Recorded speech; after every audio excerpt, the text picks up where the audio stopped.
Hi guys, and welcome to yet one more review, this time around the Room Audio Blues. This is an all BA IM, 6 BAs, 6 custom BAs done in pairs, so 2 bass, 2 mids, 2 highs. This is from Room Audio, a Linsoul only brand. I got this IM therefore from Linsoul. It's $199. This is the case. It's got some information here in the back with regards to the graphic and some information about the IM itself. I think the only thing really relevant, worthwhile is mentioning is the 26 ohm impedance. Otherwise, really nothing else. This is, like I said, $199. So for the $199, you get acceptable accessories. It's a nice case. The cable is kind of a QE ear Zigat style cable.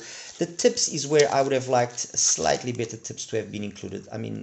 Honestly, the tips could have been better. I'm not going to deny it.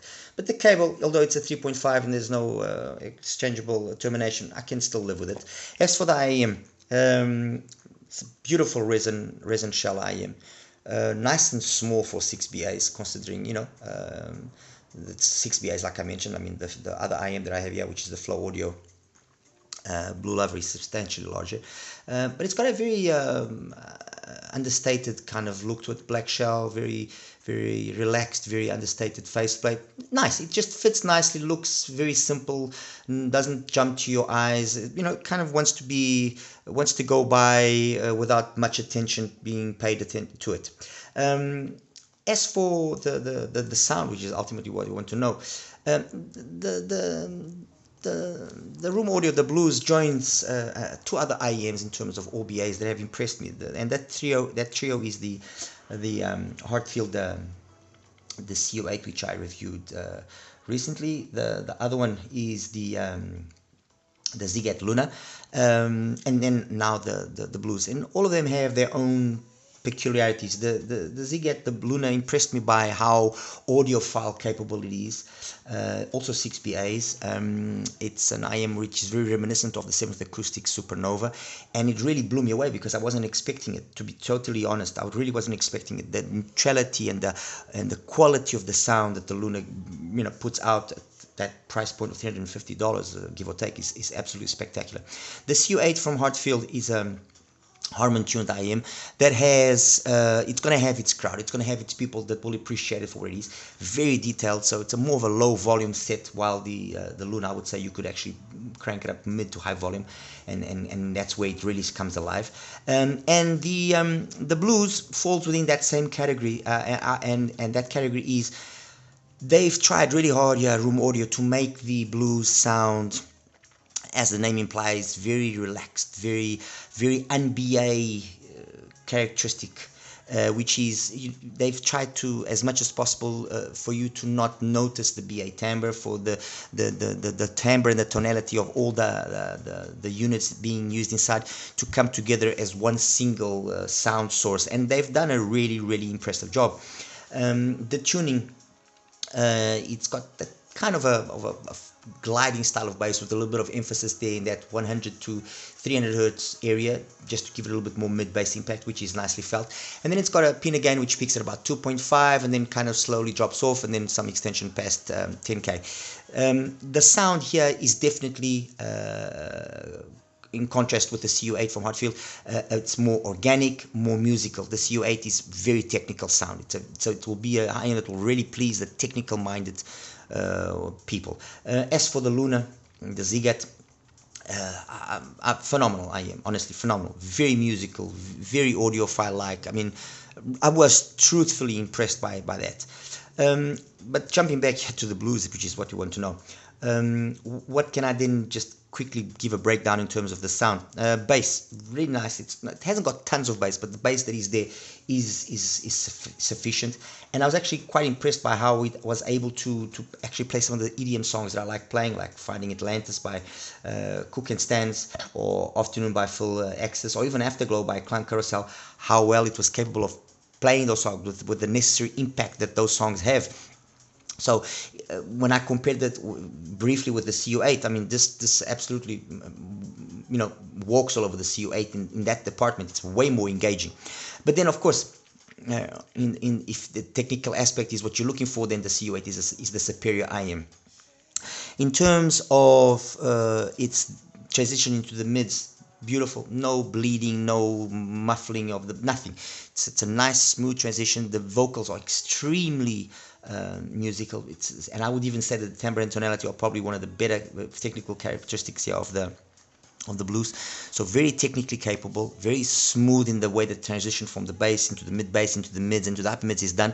And then the extension up top is perhaps the least impressive of the three frequency ranges, but I think it was done on purpose so as to not be overly emphasized and not then bring about the negative aspects of BA and that BA timbre and tonality. And there were only really a handful of songs where I was able to notice that, and I really was pushing the volume. I would say that this is a set for you to listen at mid volumes for you to get the better balance. At lower volumes, you kind of feel that it's a little bit maybe a little bit dark.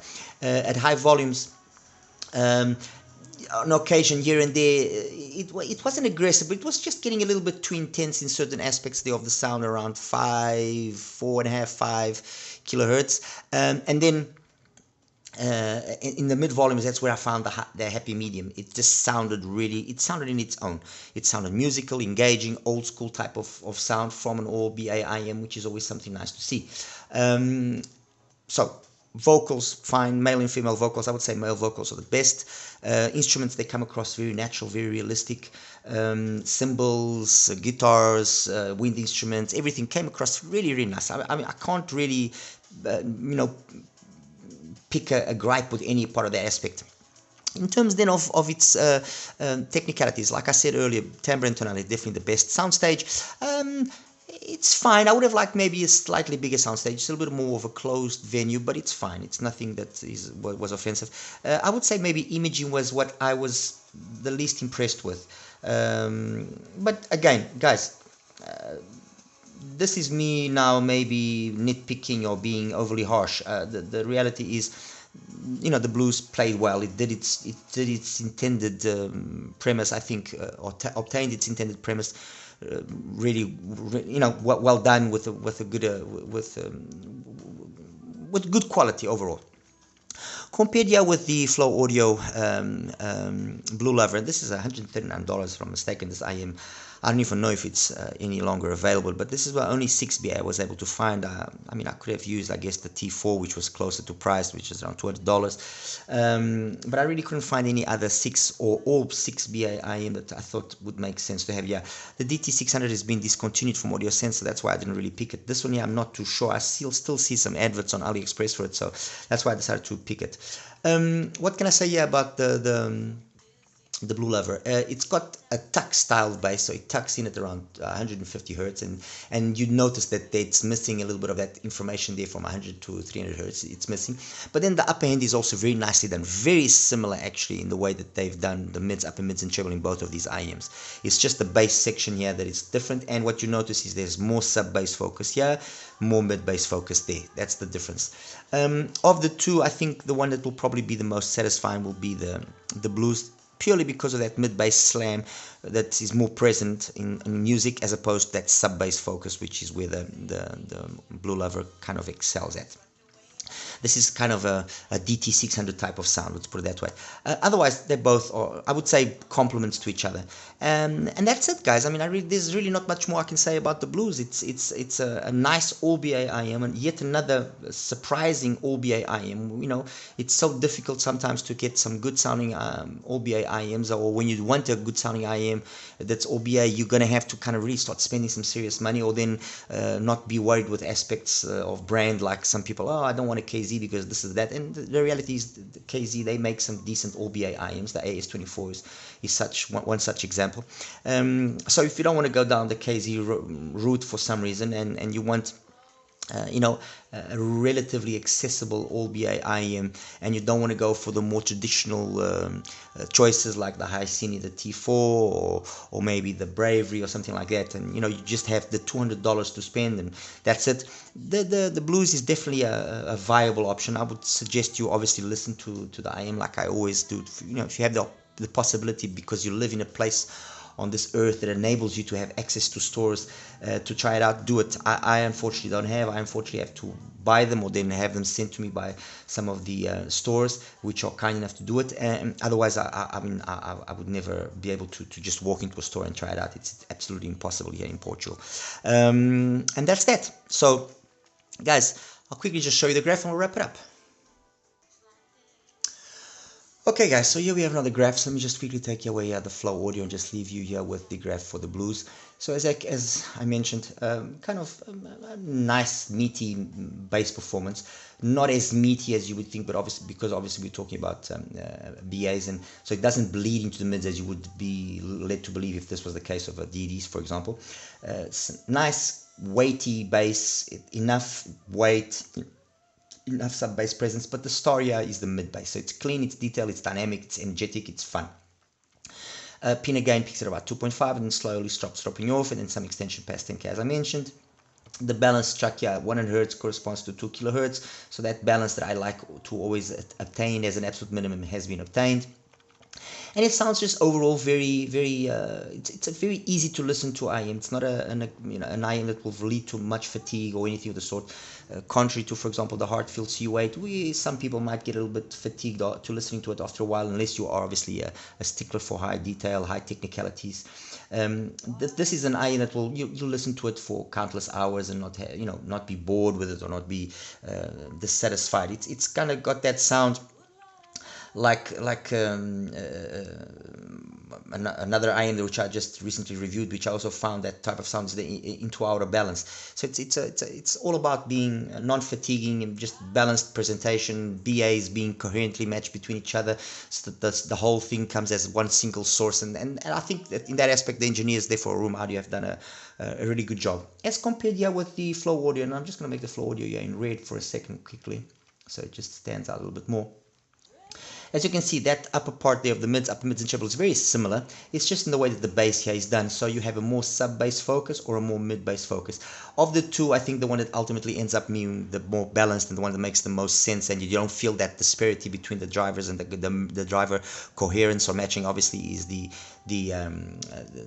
room audio, the blues. The flow audio is nice, but you do notice that kind of, okay, you have sound coming from here and then sound coming from there. This area here is not as nicely married with the rest of the extremes of the frequency range, so you notice a little of like a void there.